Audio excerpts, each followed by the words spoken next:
Tell you what, Jess, I've saved a couple more sound bites. Are you ready for rapid fire? I am ready for rapid fire, and I'm even more fired up that we're putting these sound bites into rapid fire. All right, let's do it. One of our favorite guys on the roster, Mr. Bulging Biceps himself, Audric Estime. He was having himself a day, and then in the first quarter already, and then he fumbled a ball in the second quarter that went out of bounds, didn't play the rest of the half. So was that intentional that he didn't make an appearance the rest of the half? Here's Marcus Freeman's answer to that. Audric, yeah, he was taken out of the game. I talked with Coach McCullough about it because there's a standard that he and our offense and our team is set for that room, and you can't put the ball on the ground. And we don't care if you're Sam Hartman or Audric Estime. Like, if you're not doing the things that we say are the standards for this program, this room, then there's consequences. And so part of that was, hey, Audric, you're going to be pulled for a little bit because you can't put the ball on the ground. And then to me, it's also a credit to Audric Estime, who is the guy. He's the guy. We all know that he's the guy. To be able to say, okay, I'm going to stand here on the sideline for a couple series or whatever, however long it was. When you give me my opportunity, I'm going to go in there and I'm going to go do my job. Like, it's just, to me, a credit to Dylan McCullough for the trust that his players have in him, and a credit to Audric Estime that we all know is the guy, RB1. To be able to accept that, you know what, you're going to be held accountable because you did not perform for us, and you put the ball on the ground. And I thought it was a great example to not just those two, but to everybody in that room, even our entire team. Nobody's bigger than the standard. Nobody's above the standard. And if you don't perform to the standard, there's consequences. We understand that. We know Audric Estime didn't mean to put the ball on the ground, but the ball's on the ground. So we got to hold him accountable to that standard. And so it's actually a really proud moment to be able to see that. Like, there's no pouting, there's no guy throwing his helmet mad because he's taking a notice. Hold me accountable, coach. That's your job. And when I get the opportunity to go back in, I will. And he did, and he did a great job. And I agree with what Stymie's saying. Glad to hear him own it and not brush it under the rug, because he could have just said, well, you know, he just the game and the situation, and we just decided to, you know, to give some of these other guys an opportunity and that kind of stuff. Look, ball security. You got to take care of the football. It became an issue last year. Just look at the Stanford game. Became an issue there for a short amount of time. He saw the bench for some time after those fumbles, and he came back and didn't fumble the rest of the season. And hopefully that's the case here, because as he said, you got to be accountable. You have to take care of the football if you're going to be on the field. Yeah, so a couple things I like from this, and you kind of already touched on one of them. You know, Audric Estime did have a fumbling problem last year, and that was something that, you know, the coaches brought to attention and, you know, told Audric he needed to fix if he wants to be the premier back in this offense. And that leads me to the second thing of, you know, something I really liked about Marcus Freeman is the standard that he talks about. No one's above the standard, you know, whether that is your on-field play or your off-the-field behavior or performance. No one is above the standard. You're going to be disciplined for your actions, you know, and you're going to, just like you get praise, you know, when Audric gets praise for 150 yards and 2 touchdowns, he's going to get his praise, but he's also going to be disciplined when he fumbles the ball, you know, in the second quarter of a game. What if that's Ohio State and that's a high leverage possession and they lose that ball and they lose out on a valuable possession that they need against Ohio State, right? Because the Ohio State game is more of a chess match. Every possession is going to matter.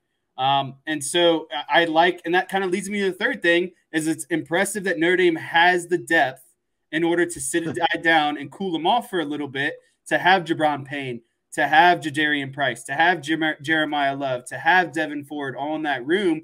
They have options, talented options to go to when a guy needs a break, you know, a mental kind of reset. And so I really admire that. And the last thing I want to touch on is, outside of the blocking by the tight ends, I thought that was the best play that the tight ends made that day. Tight end saw the ball on the ground. He just punched it out of bounds. He saved the possession and didn't allow the Navy defender to kind of recover it. So I thought that was a great heads-up play by the tight ends as well. That drive, by the way, ended up being the drive that ended with Jadarian Price's first career touchdown on his first career carry, 19 yards. Man, did he shoot through that hole, level, shoulders square to the line of scrimmage. One, he had a nice hole to run through. Again, going back to that interior offensive line. But two, how about some burst? I mean, he took off like a little rocket coming out of the backfield. Woof. I'd hate to be anyone, you know, in his side of, you know, path, because it wasn't gonna be good. Yep. Five-headed monster is right. They were all out there on display. It looked really good. So Marist Liufau had a good game out there.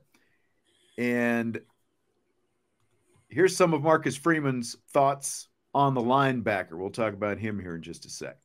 They all played well. All had winning performances. Man, Marist played with a physicality that I have not seen for a while. I mean, Marist is a physical linebacker. I mean, he's a really good player, but I went back and watched that film. I mean, Marist was playing so physical and constantly did it like, listen, I played linebacker, and there's certain plays or certain formations you can see and say, okay, we're going head to head, we got to go. And it's not natural to really like enjoy that but you have to do it. And that's what I saw. There were certain formations. Marist knew 3 backs in the back. Okay, here, just come to lead on me. It's me versus this dude. And the very first play of the game, if you go back and watch it, Marist, the dude got him a little bit, the Navy fullback. And they got the same formation 4 or 5 times, and Marist, every play, went and took him on. And that's what you love to see, man. A guy that's willing to sacrifice his body, but also do your job. Like, you can't just be a physical player and not do your job, right? And Marist did them both, and so he had a forced fumble.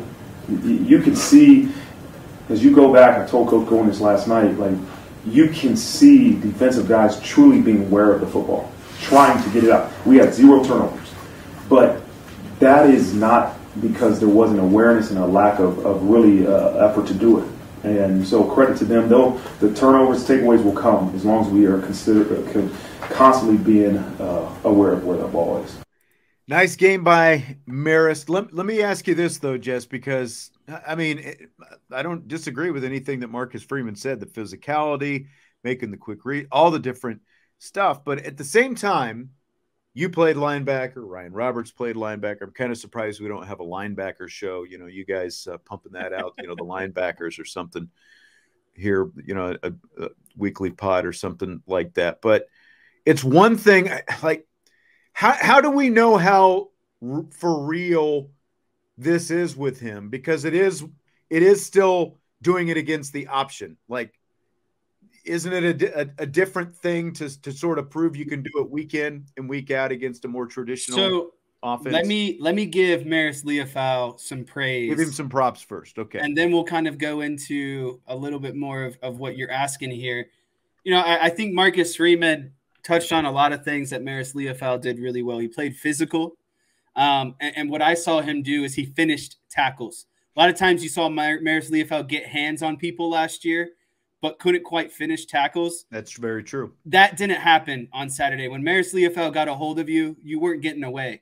And I think that's a big step for Marist Liufau, because not only is he diagnosing the play and getting there, but he finished the play. He was physical enough to finish the play. So I think that's a big thing for Marist Liufau, and I think that's kind of the biggest praise I have to give him. But I think something I also want to talk about based off of Marcus Freeman's kind of comments is, and I chuckled a little bit, is he hit the hammer on the head when he talked about when teams come out in certain formations and you just know immediately what that means. And a lot of and the triple option, and specifically for what Marist was doing, he knew his job was to blow up that fullback probably 5 plays in a row.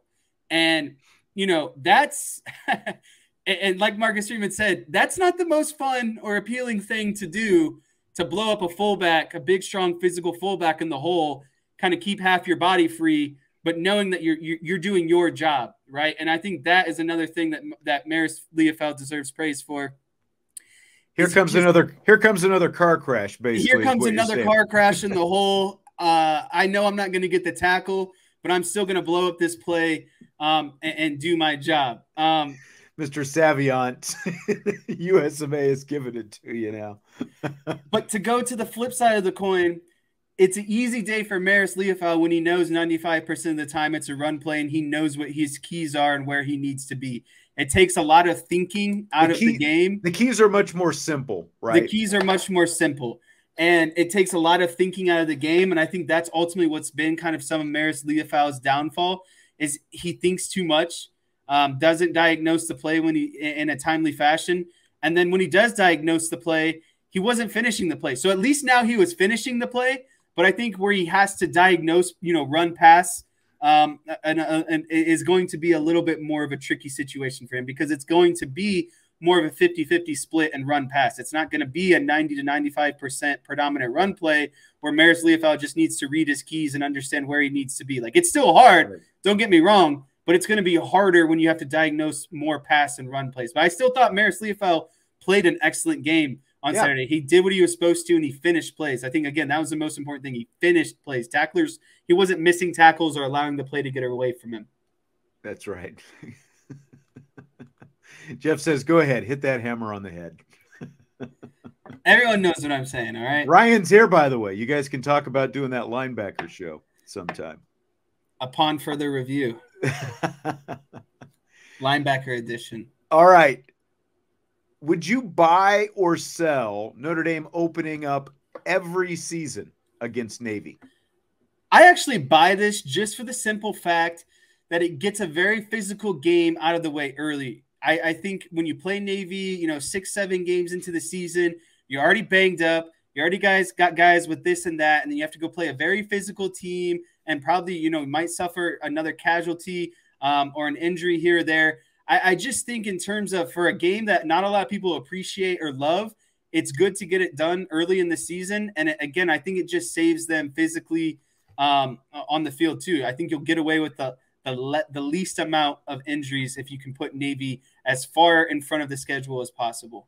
We had one sell. We've got 3 times as many buys right now on opening with Navy. I love it. I mean, look what happened. You open up against Navy. They haven't opened up against Navy that often, but when they have, they've typically been blowouts like this. And you can garner a lot more excitement for the Notre Dame Navy game, I think, at the beginning of the season by the fan base compared to the middle of the season, because it's just by the time you get to the middle of the season, everyone just wants to get by Navy and on to whoever's next after Navy, So I think that people can get a lot more excited about it. You can, whether it's in Dublin, San Diego, or wherever it happens to be, you can obviously move it around to a lot of different places, kind of make it a big event kind of thing at the beginning of the season. I think it's a lot better for Notre Dame opening up against Navy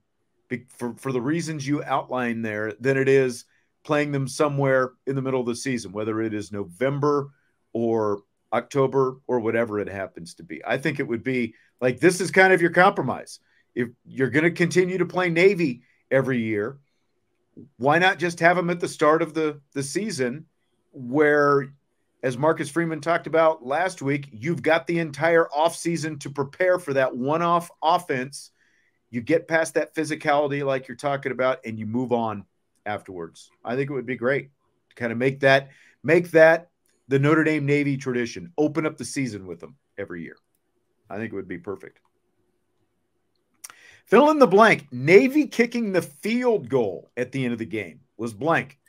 Navy kicking the field goal at the end of the game was weak, but understandable. At the end of the day, someone asked me about this. Why did Navy not go for it? And da-da-da-da-da.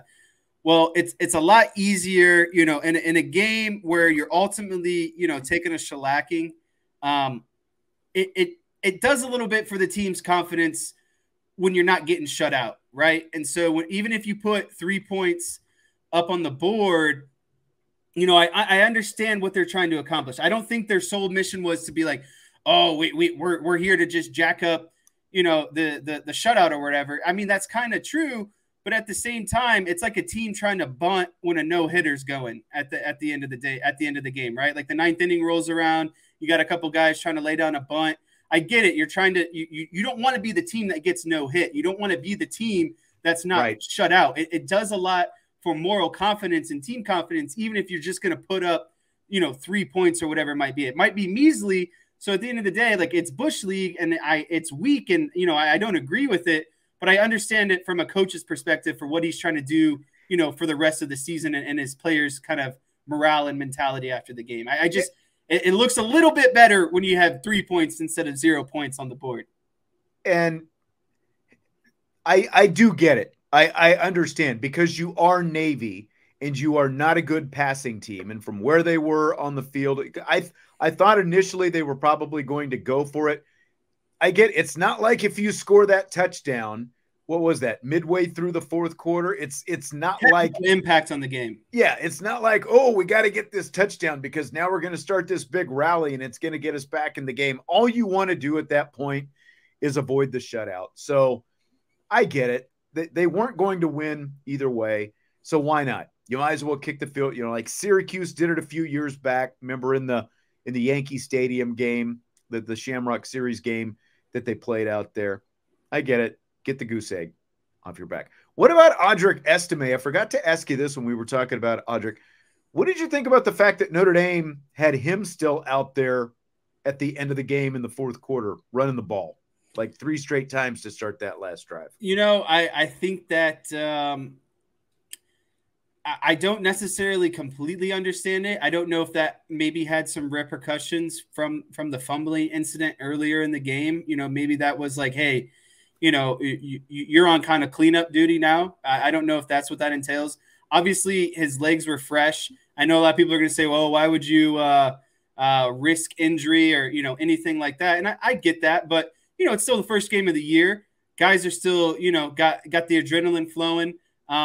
Personally, would I have kept Audric Estime out there? Probably not, considering the depth that they have, and they already let, Love had 4 carries, Payne had 6 carries, Price had 4 carries.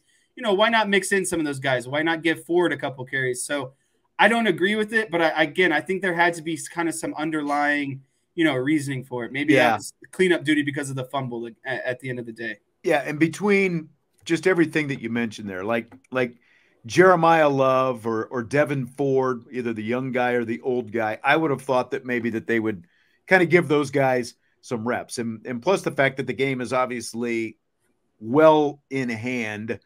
Like, do you really want to risk something stupid happening to Audric Estime at the end of the game? That's kind of what I was concerned about, those things.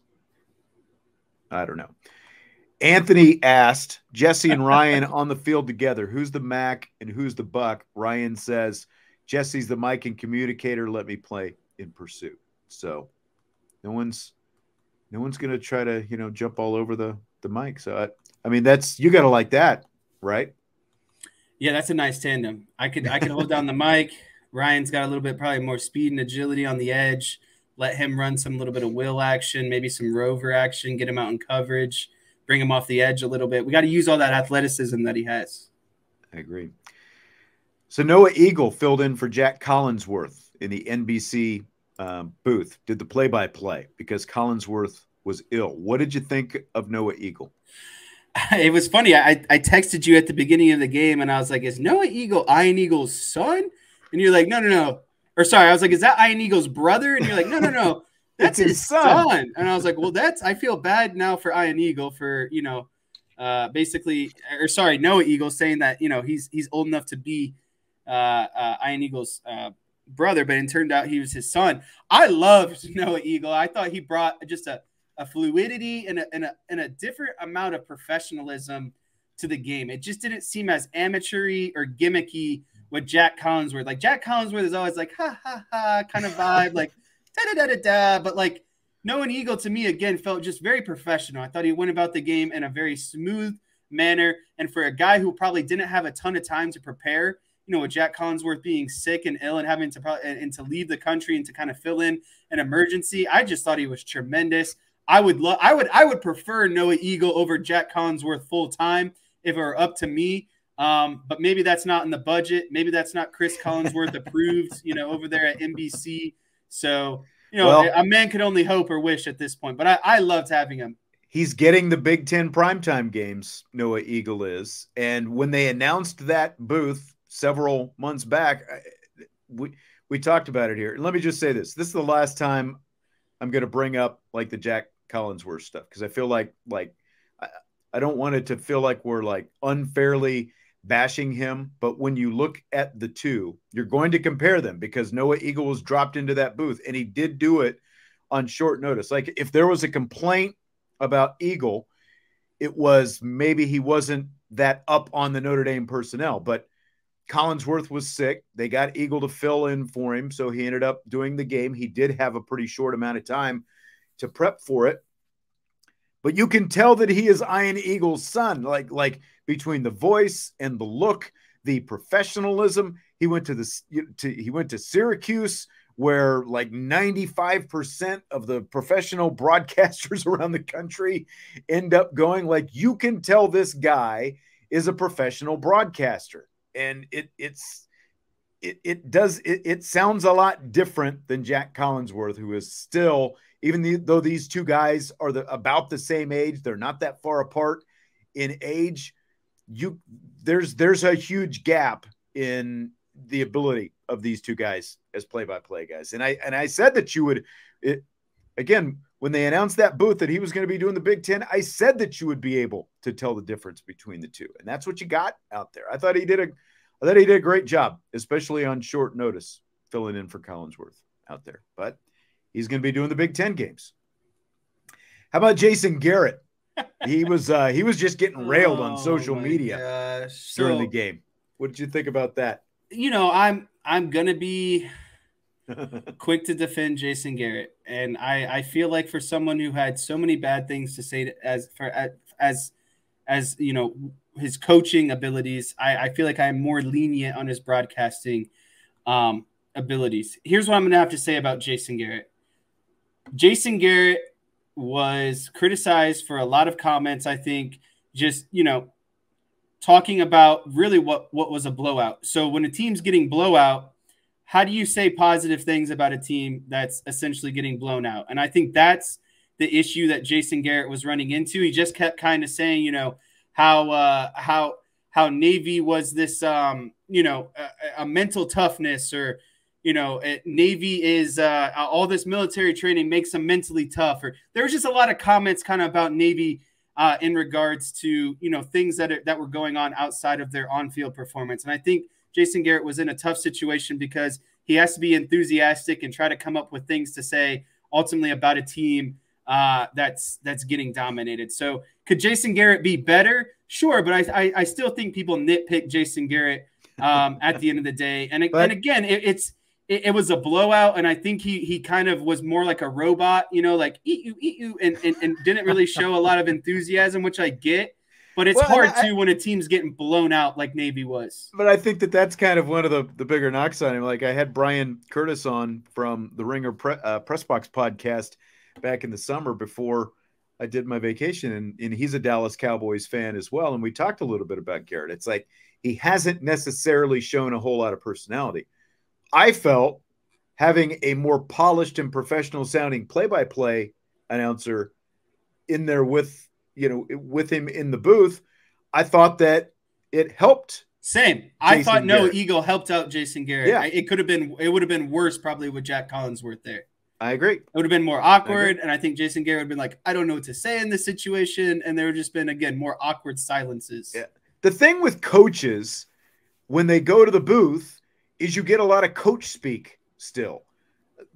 Players have tended to be better, I think, overall announcers, because you just get a little bit more flavor. You get their true personality. With a coach like Jason Garrett, he's buttoned down, all this stuff, and press conferences with the Dallas Cowboys, I think it's a little bit more guarded. That's what you get. Like the one, he said something in the fourth quarter to, something to the effect of, like, wondering if Navy was going to make some comeback when it's 42-0. It's like, really? Like that's your, and I'll tell you what else though, kind of jumping here a little bit beyond Garrett. I think Garrett is Garrett, and that's kind of what you're stuck with. And again, I do think a more polished and experienced play-by-play announcer helps out Jason Garrett. I thought that NBC's, the little pregame, postgame show that they did was fairly solid. I like Michael Robinson. I thought that it was, Matt Castle was a little bit stiff early on, but I think he's got some potential. I'm not sure who the other guy was.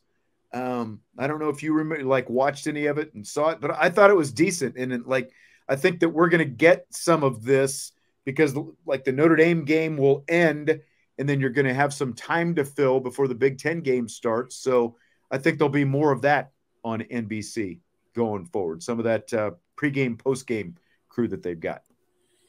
Yeah, I'm going to be honest with everyone here. I'm going to put myself out there. I didn't see any of the fourth quarter or the post-game show because I had a friend over. We were watching the game, and, I've had a bad kind of foot ankle situation going on. My good buddy, we were all the way up in the attic, said, let me take my dogs or your dogs outside for you while you, you just kind of hang out up here. And our newest dog ran away during the start of the fourth quarter. Did you find him, by the way? I didn't get to ask you about this. We did find him after an hour and 15 minutes of searching. We were able to locate him about, I would say, approximately close to like a half a mile away from the house. So he was on foot and he was away. So I didn't get to unfortunately see the ending of the game, but I'm hoping to enjoy some NBC post game shows later on, but that was not good. I thought I was in some serious hot water when the dog was loose. Michael and Anthony talking about the camera scripts. I did notice that. Gosh, there were so many times where there were times where the camera crew kind of beat Sam Hartman to the punch, like he was showing the wide receiver before the ball was even thrown. And then there were times on the triple option where they got absolutely fooled by the option a few times. Yeah, it's like, move the camera. That's not where the ball is. Didn't notice that. Yes. Well, they did wear the alternate uniforms out there Saturday. Would you like to see, and obviously they're going to wear green against Ohio State. Would you like to see Notre Dame wear more alternate uniforms going forward? I'm just going to say no. I'm more of a traditionalist. I like using alternate uniforms sparingly because then it gives it more of a reasoning or a punch or kind of like excitement for me. But I thought that those jerseys looked really sharp. I thought they made some minor adjustments to kind of their classic uniforms, nothing crazy. And I thought that they looked great and they fit the situation. Like, I don't mind Notre Dame doing a green uniform, a Shamrock Series uniform, and then maybe even like a bowl uniform at the end of the season. I think that's enough of alternate uniforms for me. Yeah. I'd say 2 games during the regular season, and then, like you said, mix it up a little bit. Typically, the big addition in the bowl game is putting the names on the back of the jerseys. I'd like to see, I'm a fan of the Shamrock. Throw a Shamrock on a helmet or something. I wouldn't mind seeing that. Like they put the little Irish flag on the front. Just some little tweak. Maybe instead of the names on the back of the jersey, like you throw some Shamrocks on the sleeves, or I don't know, something. Like I know that you're a fan of those all white, the icy whites they wore in the Dallas Shamrock Series game against Arizona State a few years back. But hey, if people don't want them, I understand. But I wouldn't mind seeing more alternate uniforms every once in a while, a couple times a year. So Tony Roberts, the longtime Notre Dame radio play-by-play announcer, unfortunately passed over the weekend. Here's a quick couple of hitters from the 1989 Notre Dame Michigan game at the Big House. Field, not around the 5-yard line. The kick will come down, and Gibb will take it. Takes it at the 12, 15, 20, 25. He's at the 30. Afterburner Durant. He's going 40, 45, 50. Down the sideline at the 35. A right side goal line at the 10, the 5. A touchdown. Irish. The Rockets back for it. He's at the 9 to the 10. Gets to the 15, the 20, 25, out of the pack, 30, 35, goodbye, baby, at the 50, the 40, the 30, the 20, the 10, bye-bye, Rocket, touchdown, Irish. Tony Roberts, he was 94 years old, was the play-by-play voice of the Irish from 1980 through 2006. You're probably too young to remember him, Jesse. He was my kind of play-by-play guy. We were fortunate back at the first radio station I worked at when we came to town. We used to do our pregame show up in a booth in the press box. You were up there with me once or twice, but our booth was right next to the Westwood One radio booth where Tony Roberts was, with Tom Pagna first and then Alan Pinkett the last few years as well. Just a great, great, passionate play-by-play announcer. Vince and I were actually lucky. I think it would have been like the 2006 Blue Gold game. It was when Jeff Samardzija was pitching. Tony Roberts came up and sat in the booth with us for a couple of innings. He was just a great guy and a great play-by-play announcer. And those are two of my favorite. I know the quality of that audio there was not great, but those are definitely two of my favorites. The 2 kickoff returns that Rocket took back against Michigan in the Big House in '89. Yeah, so I was going to ask if you had some Tony Roberts kind of memories or favorite kind of memories, I guess I would say. And, like you kind of brought up, he finished in 2006, so that would make me kind of 10 years old at the time, and really kind of, and at that time it wasn't a lot of listening to the games on the radio, right? It was a lot of, watching on TV or being fortunate enough to go to a lot of the games too as a kid. But, I did some homework, and then just kind of a quick history of Tony Roberts. I mean, he broadcasted from 80 to 2006. So that's, 26 seasons. He's a member of the Indiana Broadcasters Hall of Fame. He's a member of the National Radio Hall of Fame, and he's also a part of the College Football Hall of Fame. So he's very well decorated. The name is very well known. And, something I didn't know, he graduated from Columbia, a very hard institution, prestigious institution, where he got a degree in journalism. And, he also kind of worked outside of college football. He got to cover some of the NFL, some MLB, golf, some Olympic games here and there. So, Tony Roberts did a lot, and he accomplished a lot. And I think it's just, whether you knew him as a Notre Dame kind of play-by-play guy or not, I just think he was nationally known, getting into the College Football Hall of Fame, being in the National Radio Hall of Fame. Like, those are very prestigious national awards. So a lot of respect for Tony Roberts. Helps when you're on Westwood One doing Notre Dame football and you're heard from coast to coast on all the affiliates around the country. So I know a lot of people, especially in this area, grew up with memories of listening to Tony Roberts on the radio and like going out and mowing their yard on a Saturday and having him listening to the radio call while he was doing it. So rest in peace, Tony Roberts, one of the great ones. Final thing tonight, something interesting. Big Ten is going to make football availability reports mandatory on game days this season. They're the only Power 5 conference that's going to actively distribute these reports. Big Ten schools are going to be required to submit availability reports at least 2 hours before kickoff to the conference office. Each program's reports will be released on the conference's website and on Twitter. I'm just not comfortable calling it X, no matter what they say right now. But if a school doesn't send in its injury report within 2 hours of the start of the game, it could be disciplined. So what do you think about this? Do you want this to become the norm in college football? The NFL has the injury reports that they have to turn in. Do you want college football to go that direction as well? I had to ultimately kind of figure out what availability reports was, right? I had to do a little bit of research, but in my understanding, they're very similar to the NFL injury reports. Basically what it is. They're calling them availability, but it's an injury report is what it is. Right. So basically schools will be required to submit what players are available to play to their respective conference office, and then they have to distribute that information online and post it to the social media platform, like you said, Twitter, X, whatever you want to call it. So it becomes public knowledge. I don't necessarily see the benefit of this. I think as long as the coaches, the opposing team's coaches, know what's going on and know who's available and who's not, I think that's respectable, right? Like, I think if your star wide receiver is listed as game time decision all week, I think the other team's coach has the right to know if that player is ultimately available or not.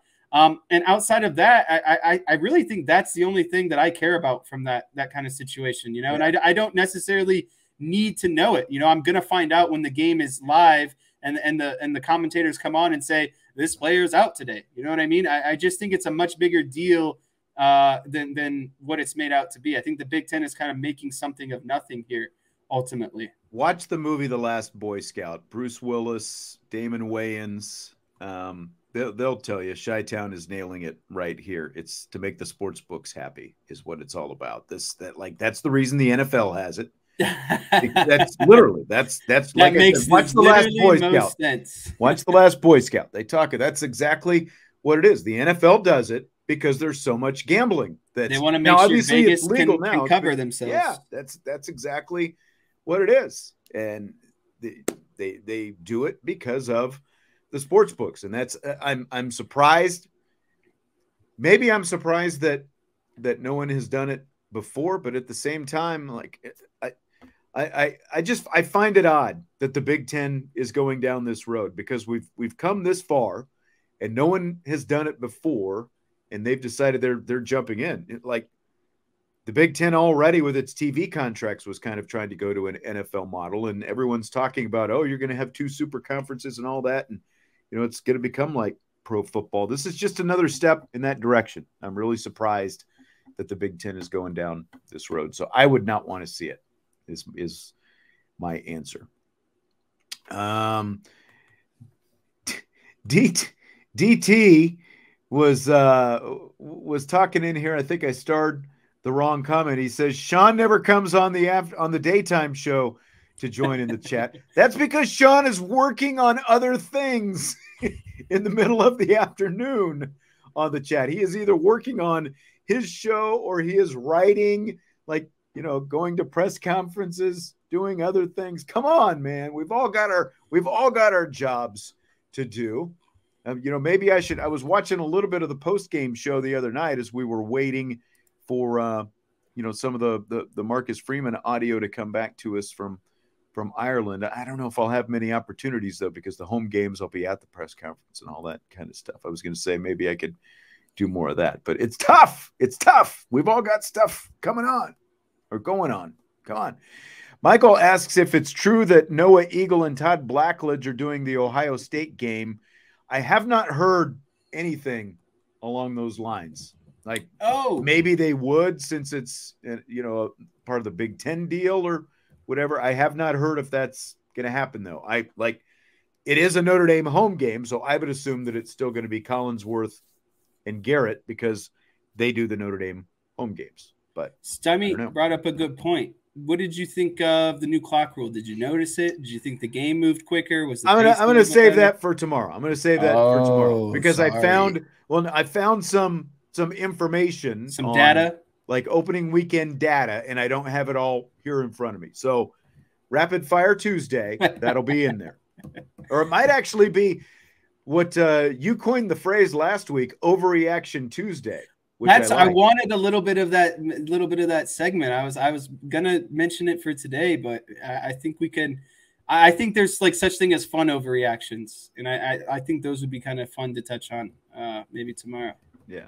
Josh says, but it's prime time. I mean, I realize everyone's just begging for Noah Eagle now, and you're looking for an excuse to have him, but it is still a Notre Dame home game, and I think that is going to take precedent over that.